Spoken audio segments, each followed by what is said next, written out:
더불어민주당 헌법재판관 인청특위위원 기자회견문. 헌법재판소 재판관 선출에 관한 인사청문특별위원회는 법률이 정한 절차에 따라 지난 23일과 24일 마은혁, 정계선, 조한창 후보자에 대한 청문회를 진행했습니다. 이어 후보자 3인의 인사청문 경과 보고서를 채택했고 오늘 본회의에서 헌법재판관 선출안이 처리될 예정입니다. 지난달 더불어민주당과 국민의힘은 헌법재판관 3인의 추천에 관해 합의했고 후보자들에 대한 선출안이 인청특위에 회부된 이후 인사청문 일정에 관해 협의를 해왔습니다. 그런데 대통령 탄핵 소추안이 의결된 이후 국민의힘은 갑자기 헌법재판관 임명에 반대하며 인사청문 일정을 거부하였고 끝내 단 한 명의 국민의힘 인청특위위원도 청문회장에 나타나지 않았습니다.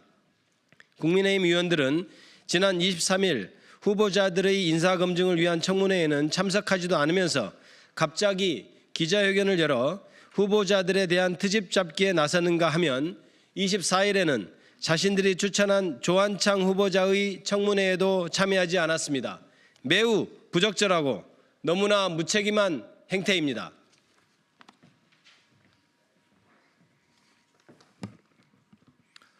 남원장수 임시순창국회의원 박기승입니다.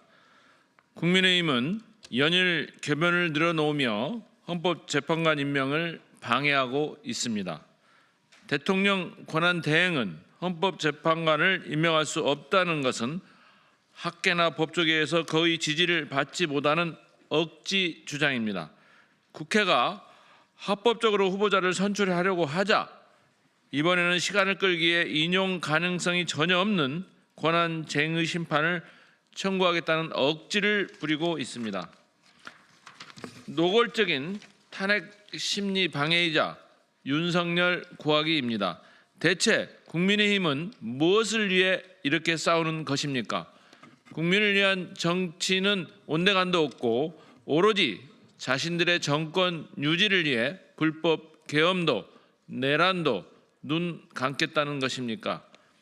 내일 헌법재판소는 탄핵 심판 첫 변론 준비기를 열 예정입니다.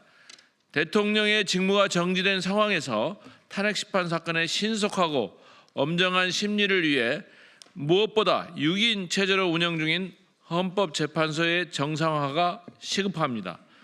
국민의힘은 이렇게 엄중한 시국에 헌법재판관 임명을 위한 인사청문회에 무단으로 불참한 것에 대해 국민 여러분께 사과하십시오.